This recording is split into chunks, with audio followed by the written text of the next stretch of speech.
திருக்குரானில் பல்வேறு வரலாறுகள் நமக்கு போதிக்கப்படும். பல நபிமார்களின் சரிதைகளை அல்லாஹ் திருக்குரானில் பேசுகிறான். அதிலே 19வது ஜுஸுலே ஒரு அத்தியாயம் இருக்கிறது.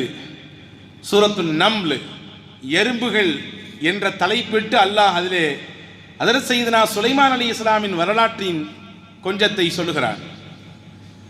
சுலைமான் நபி அலைஹிஸ்ஸலாம் சபா நாட்டு இளவரசிக்கு தூதுத்துவத்தை எடுத்துச் செல்வதற்காக வேண்டி பல்வேறு முன்னெடுப்புகளை வைத்தார்கள். ஹுதுஹுது பறவையினுடைய உதவியினால் அங்கே நடக்கக்கூடிய விஷயங்கள் இங்கே தெளிவானது. அந்த மக்களுக்கு அதே பறவையின் மூலமாக அந்த நாட்டு இளவரசிக்கும் அந்த நாட்டில் வாழக்கூடிய மக்களுக்கும் ஏகத்துவத்தின் பக்கம் அழைப்பு கொடுத்தார்கள். இன்னும் இதை அழுத்தப்படுத்துவதற்காக வேண்டி, இதை முழுவதுமாக உள்வாங்கிக் கொள்ள வேண்டும் என்பதற்காக வேண்டி, தான் அல்லாஹ்வினால் அனுப்பப்பட்ட தூதர் என்பதை அந்த மக்கள் புரிய வேண்டும் என்பதற்காக வேண்டி அந்த இளவரசியை இங்கே அழைக்கிறார்கள். வருவதற்கு முன்னால் அங்கே சபா நாட்டில் அவர்கள் ஆட்சி செய்யக்கூடிய அந்த இடத்தில் அவர்கள் அமர்ந்திருக்கக்கூடிய சிம்மாசனம் இப்பொழுது எனக்கு முன்னால் வேண்டும். யார் போய் அந்த சிம்மாசனத்தை எடுத்து வருவது என்று கேட்கும் சமயம் அந்த இடத்திலே ஹஜ்ரத் சுலைமான் அலைஹிஸ்ஸலாமின் சபையில் இருந்த இஃப்ரீத் என்ற ஜின் சொன்னது, கால இஃப்ரீத்தும் மினல் ஜின்னி அன ஆதீக பிஹி கப்ல அன் தகூம மின் மகாமிக். நீங்கள் இருக்கும் இடத்திலிருந்து எழுந்திருப்பதற்கு முன்னால் நான் அந்த சிம்மாசனத்தை கொண்டு வந்து உங்களுக்கு முன்னால் வைப்பேன். இருக்கும் இடத்திலிருந்து நீங்கள் நிலை மாறுவதற்கு முன்பு சிம்மாசனம் உங்களிடத்தில் வரும். அந்த ஆற்றல் எனக்கு இருக்கிறது. இன்னஹு கவியுன் அமீன், நான் சக்தி உள்ளவனாகவும் இருக்கிறேன், நம்பிக்கைக்குரியவனாகவும் இருக்கிறேன். இங்கே கவனிக்க வேண்டும், ஜின்களும் மனித இனத்தை போன்ற ஒரு இனம். ஜின்களை அல்லாஹ் ஹஜ்ரத் சுலைமான் அலைஹிஸ்ஸலாமுக்கு வசப்படுத்தி கொடுத்திருந்தார். சுலைமான் நபியின் உத்தரவுக்கு, சுலைமான் நபியினுடைய கட்டளைகளுக்கு கட்டுப்படுகிற நிலையிலே ஜின்கள் இருந்தார்கள். இது குர்ஆன் சொல்லக்கூடிய விஷயம். அப்ப அந்த ஜின் இஃப்ரீத் என்ற ஜின் சொன்னது, நான் கொண்டு வருவேன், நீங்கள் இந்த இடத்தை விட்டு எழுந்திருப்பதற்கு முன்னால் கொண்டு வந்து வைப்பேன். காரணம், நான் சக்தி மிக்கவன், நான் நம்பிக்கைக்குரியவன். ஒரு சின்ன பெருமிதம் வெளிப்பட்டது ஜின்னின் வாயிலிருந்து. எனக்கு அதுக்கு சக்தி இருக்குது, நான் எவ்வளவு பெரிய பலமிக்கவர் தெரியுமா என்று அந்த ஜின் சொன்னது. அடுத்து அந்த சபையிலிருந்து ஒருவர் எழுந்தார். காலல்லதி இந்தஹு இல்மும் மினல் கிதாப். அல்லாஹ் அந்த மனிதரை அறிமுகப்படுத்துகிற பொழுதே சொல்லுகிறான், வேதங்களின் ஞானம் பெற்ற ஒரு மனிதர் எழுந்து சொன்னார், அன ஆதீக பிஹி கப்ல அன் யர்தத்த இலைக தர்ஃபுக். உங்களின் பார்வை இங்கிருந்து அங்கு மாறுவதற்குள், அந்த குறைந்தபட்ச நேரத்தில், அந்த நிமிட பொழுதில் நான் அந்த சிம்மாசனத்தை உங்களுக்கு முன்னால் கொண்டு வந்து வைப்பேன் என்று சொன்னார். வேதத்தின் ஞானம் பெற்றவர் அவர், மார்க்கத்தின் தீட்சண்யமான பார்வை பெற்றவர் அவர். நான் கொண்டு வருவேன். இதற்கு எனக்கு முன்னால் சொன்ன அந்த ஜின்னாவது எழுந்திருப்பதற்கு முன்னால் என்று சொன்னது. நான் சொல்கிறேன், உங்கள் பார்வை மாறுவதற்கு முன்னால், கண் சிமிட்டும் நேரத்தில், நம்முடைய புரிதலுக்கு சொல்கிறேன், கண் சிமிட்டும் நேரம் அது எத்தனை வினாடிகள் பிடிக்கும்? ஒரு வினாடியை பல நூறு பங்குகளாக வைத்தால் அதிலிருந்து ஒரு சின்ன துகள் கண் சிமிட்டும் நேரம், அதில் கொண்டு வந்து வைப்பேன் என்று அந்த மனிதர் சொன்னார். அதே போன்று கொண்டு வந்தும் வைத்தார். குர்ஆன் சொல்கிறது. அந்த மனிதர் யார்? அவர்தான் ஆசிஃப் பின் பர்கியா என்று சொல்லக்கூடிய சுலைமான் அலைஹிஸ்ஸலாம் காலத்தில் வாழ்ந்த ஒரு இறைநேசர். அவர் நபியும் இல்லை, அல்லது வேறு ஏதாவது தனித்தன்மைகளை பெற்ற மனிதரும் இல்லை. இறைவனோடு நெருங்கிய ஒரு வழி, ஒரு இறைநேசர். நான் கொண்டு வந்து காண்பிப்பேன், அல்லாஹ் எனக்கு அந்த ஆற்றலை தந்திருக்கிறான், அல்லாஹ்வின் மீது நம்பிக்கை இருக்கிறது. வல்லமை படைத்த அல்லாஹ் எதையும் எப்படியும் மாற்றுவான். குன் ஃபயகுன். அல்லாஹ் ஆகு என்று சொன்னால் அது ஆகிவிடும், மாறு என்று சொன்னால் மாறிவிடும். அந்த படைத்தவன் மீது எனக்கு நம்பிக்கை இருக்கிறது என்று அந்த ஆசிப் பின் பர்கியா சொல்லி அல்லாஹ்வின் கட்டளைக்கு இணங்க அல்லாஹ்வின் உதவியோடு சிம்மாசனத்தை கொண்டு வந்து சேர்த்தார். இது வரலாறு. எப்படிங்க இந்த விஷயத்தை செஞ்சு முடிச்சிங்க என்று சுலைமான் நபி கேட்டாங்க.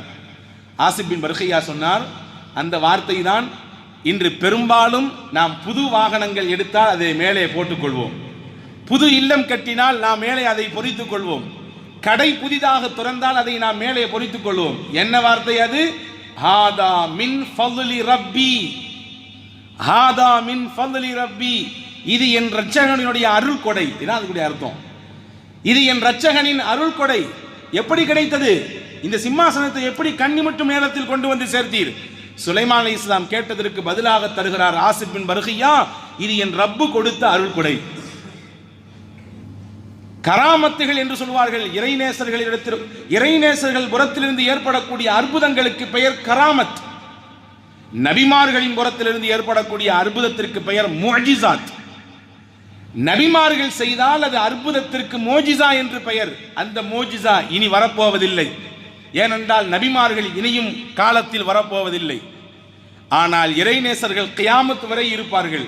அவர்களின் கராமாத்துகள் அற்புதங்களும் நிலைத்திருக்கும். இதற்கு சான்று அதற்கு சுலைமான் அலைஹிஸ்ஸலாம் காலத்தில் வாழ்ந்த ஆசிப் பின் பர்கியாவின் சான்றுதான். இது ஒரு விரிவுரை. இன்னொரு விரிவுரையில செய்தி போடுறாங்க. சுலைமான் நபி சொன்னார்களாம் ஹாதாவின் ஃபض்லி ரப்பி. இந்த வார்த்தை முதல் சொன்னது யார்? முதல் விரிவுரையின் பிரகாரம் ஆசிப் பின் பர்கியா என்ற இறைநேசர் சொன்னார். இன்னும் சில அறிவிப்பிலே இப்படியும் விளக்க உரை எழுதுகிறார்கள். அதற்கு சுலைமான் அலைஹிஸ்ஸலாம் சொன்னார்கள் ஹாதா மின் ஃபض்லி ரப்பி. இந்த ஆசிப் பின் பர்கியா போன்ற இறைநேசர்கள் அவர்கள் என்னுடைய காலத்தில் வாழ்வது அல்லாஹ் எனக்கு கொடுத்த பெரிய அருள் என்றார்களாம். இந்த மாதிரியான இறைநேசர்கள் நான் வாழும் காலத்தில் என்னுடைய அரசவைக்கு கீழே என்னுடைய ஆட்சிக்குட்பட்ட பகுதிகளிலே வாழுவதும் அவர்களை பார்ப்பதும் அல்லாஹ் எனக்கு தந்த அருள் என்று ஹஜ்ரத் சுலைமான் அலைஹிஸ்ஸலாம் சொன்ன வார்த்தை இது என்றும் எழுதுகிறார்கள்.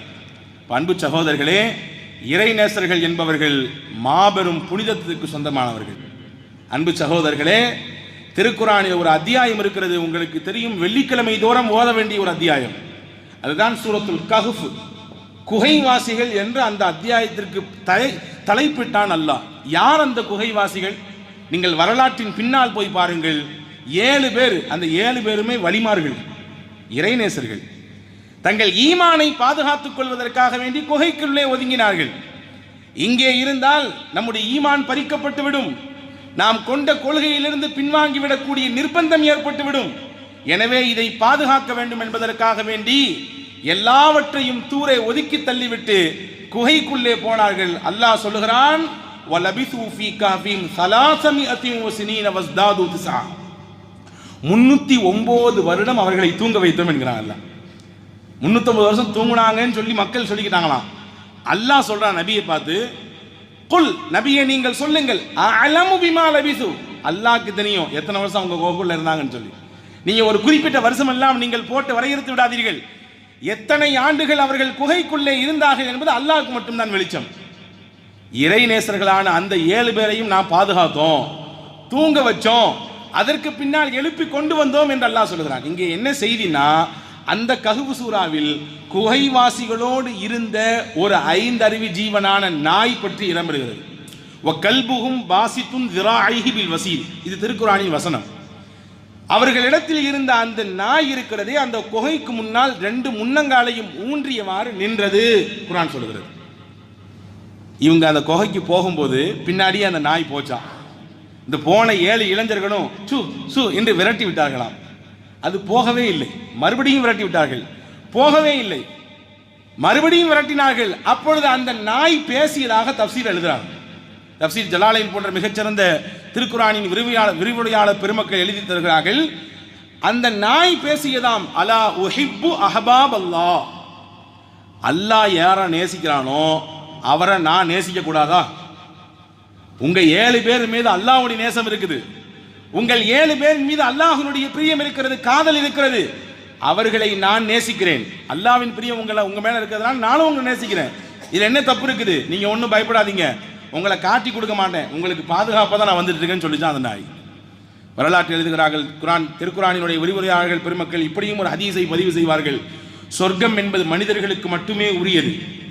மனிதர்கள் நன்மை செய்தால், அல்லாஹ்விடத்தில் நெருக்கத்தை பெற்றுக்கொண்டால், நல்ல நன்மைகளை நிறைய வைத்திருந்தால் அல்லாஹ் சொர்க்கத்தில் பல படித்தரங்களை கொடுப்பான். அதே சொர்க்கத்திற்கு சில பிராணிகளையும் கொண்டு போய் சேர்ப்பான். சில பிராணிகள், 5 அறிவு படைத்த சில பிராணிகள். மூசா அலைஹிஸ்ஸலாம் காலத்தில் இறந்து போய் அந்த வாளை கொண்டு அடிக்கப்பட்ட அந்த பசுமாட்டுக்கு அல்லாஹ் உயிர் கொடுத்து சொர்க்கத்துக்கு போக சொல்லுவான். யூனுஸ் அலைஹிஸ்ஸலாமை வயிற்றில் வைத்திருந்த அந்த மீனுக்கு அல்லாஹ் சொர்க்கத்தில் இடம் கொடுப்பான். சுலைமான் நபியினுடைய தாவத்திற்கு அழைப்பு பணிக்கு உதவியாக ஒத்தாசையாக இருந்த ஹுதுஹுது பறவைக்கு அல்லாஹ் சொர்க்கத்தை கொடுப்பான். அந்த பட்டியலில் குகைவாசிகளோடு தங்கியிருந்த நாயை கொண்டு போய் அல்லாஹ் சொர்க்கத்தில் வைப்பான். எதுக்கு இது கிடைத்தது? நாய் என்று சீ என்று ஒதுக்கி தள்ளுகிறோம், நஜீஸ் என்று சொல்லுகிறோம். அது நம் மேனியில் பட்டுவிட்டால் அசுத்தம், 7 முறை கழுக வேண்டும் என்று மார்க்கம் சொல்லுகிறது. அதில் ஒரு தடவை மண்ணை போட்டு தேய்த்து கழுகணும். அந்த பிராணி சொர்க்கத்திற்கு தகுதியாகிறது. எப்படி ஆகிறது? இறைநேசர்கள் மீது அந்த நாய்க்கு இருந்த பிரியத்தினால் அல்லாஹ் அந்த நாயை கொண்டு போய் நல்ல ஒரு உயர்ந்த சொர்க்கத்தில் கொண்டு வைத்தான். அனஸ் பின் மாலிக் ரலியல்லாஹு அன்ஹு சொல்வார்கள் ஹதீஸிலே, எங்களுக்கு வாழ்க்கையில் கிடைத்த உச்சபட்சமான சந்தோஷத்திற்குரிய நாள் எது தெரியுமா? ரசூலுல்லாஹ் எங்களுக்கு மார்க்கத்தை சொன்னவனே இஸ்லாத்தை ஏற்றுக்கிட்டோம்ல, அன்றைய பொழுது அன்றைய நாள் நாங்கள் மகிழ்ச்சியின் உச்சத்திற்கே போனோம். 2வது எங்கள் வாழ்க்கையில் அதுபோன்ற மிகப்பெரிய மகிழ்ச்சிக்குரிய நாள் எதுவென்றால், ரசூலுல்லாஹி ஸல்லல்லாஹு அலைஹி வஸல்லம் இடத்திலே வந்த ஒரு கிராமத்து நபித்தோழர் கேட்டார், மத்தஸ்ஸா, கியாமத்து நாள் எப்பொழுது வரும் என்று கேட்டார். நபிகள் கேட்டார்கள், ஒமா அஅதத்தலஹா, கியாமத்துக்கு என்ன நீ தயார் பண்ணி வச்சிருக்கிற, கியாமத்து எப்போ வரும்னு கேட்குறிய, உன்னிடத்திலே முன் தயாரிப்பு என்ன இருக்கிறது? அவர் சொன்னார், ஒமா அஅதத்து கஸீர ஸலாத்தின் வலா சியாமின் வ கஸரத்தி திலாவத்தின். யா ரசூலல்லாஹ், நிறைய தொழுகையோ, நிறைய நோன்போ, நிறைய சதக்காவோ, நிறைய குர்ஆனை ஓதி சேர்த்த நன்மையோ எதுவும் இல்லை. வலாக்கின் உஹிப்புல்லாஹ வ ரசூலா, அல்லாஹ்வையும் ரசூலையும் நான் நேசம் கொண்டிருக்கிறேன், அல்லாஹ்வையும் ரசூலையும் என் மனதார நான் காதலிக்கிறேன், இந்த காதல் மட்டும் எனக்கு இருக்கிறது என்று சொன்னார். ரசூலுல்லாஹ் அப்பதான் சொன்னாங்க அந்த ஹதீஸ, அல் மர்உ மஅ மன் அஹப்ப, ஒரு மனிதர் யாரை நேசம் கொள்கிறாரோ அவரோடு நாளை சொர்க்கத்தில் இருப்பார். சஹாபிகள் ஹஜ்ரத் அனஸ் பின் மாலிக் சொல்றாங்க, இந்த ஹதீஸை கேட்ட உடனே சஹாபாக்களாகிய நாங்கள் எல்லோரும் மகிழ்ச்சியின் உச்சத்திற்கு போனோம். காரணம் என்ன தெரியுமா?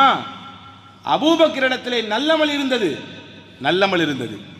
உமர் ரலியல்லாஹு இடத்திலே அமல்கள் ஏராளம் இருந்தது. உஸ்மான் ரலியல்லாஹு இடத்திலே அமல் நிறைய இருந்துச்சு. அலி ரலியல்லாஹு இடத்துல நிறைய அமல் இருந்துச்சு. அபூபக்கர் ரலியல்லாஹுடைய அமலுக்கு நிறைய உதாரணம் சொல்லலாம். ஒரே ஒரு உதாரணம் சிம்பிளா புரியுற மாதிரி சொல்றேன். ஆயிஷா அம்மாவின் மடியில் தலை வைத்து நாயகம் படுத்திருப்பார்கள். மேலே வானத்தின் முகடு தெரிகிறது. வானத்தில் பல நூற்றுக்கணக்கான பல்லாயிரம் நட்சத்திரங்கள் மின்னிக் கொண்டிருக்கிறது. ஆயிஷா அம்மா கேட்பாங்க, இந்த நட்சத்திரத்தின் எண்ணிக்கை அளவிற்கு உங்கள் உம்மத்தில் யாராவது நன்மை செஞ்சிருக்காங்களாம் கேட்பாங்க. ஹஜ்ரத் ரசூலுல்லாஹ் சொல்லுவாங்க, ஆமா உமர் செஞ்சிருக்காரும்பாங்க.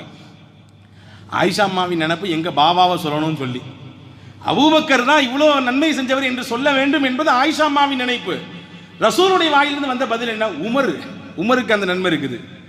அந்த ஏக்கத்தோடு இருந்த அந்த முகத்தில் ஏக்கத்தை பார்த்த நாயகம் உடனேயே புரிந்து கொண்டு சொன்னார்கள், உள்ளங்களை பார்த்தும் முகத்தின் பாவனையை பார்த்தும் புரிந்து கொண்டு பேசக்கூடிய பண்பை அல்லாஹ் நாயகத்திற்கு வழங்கியிருந்தார். ஆயிஷா அம்மா பார்த்தவொன்னு சொன்னாங்க, ஸல்லல்லாஹு அலைஹி வஸல்லம், உங்க பாவாவை சொல்லுவேன்னு நினைச்சீங்க நீங்க, அப்படித்தானே? ஆமா. உங்க அத்தா நன்மை இவ்வளோ இருக்குது, இது ஒரு நாளைக்கு கூட ஈக்குவல் ஆகாது. நாங்கள் இவ்வளவு நட்சத்திரத்தின் எண்ணிக்கை எவ்வளவு இருக்குமோ அந்த நன்மை ஒரு நாளைக்கு சமமாகாது. அவ்வளவு நன்மைக்கு சொந்தக்காரர் அபூபக்கர் என்றார்கள் பெருமானா ஸல்லல்லாஹு அலைஹி வஸல்லம். அனஸ் ரலியல்லாஹு சொல்றாங்க, அபூபக்கர், உமர், உஸ்மான், அலி, முஆத் இப்னு ஜபல் போன்ற பெருங்கொண்ட சஹாபாக்களிடத்தில் நிறைய நன்மை இருந்தது. எங்களிடத்துல அவ்வளவு நன்மை இருக்கான்னு தெரியல. ஆனா ஒண்ணு மட்டும் உறுதி, எங்க உள்ளத்துல ரசூலுல்லாஹ்வுடைய காதல் இருக்குது, பிரியம் இருக்குது.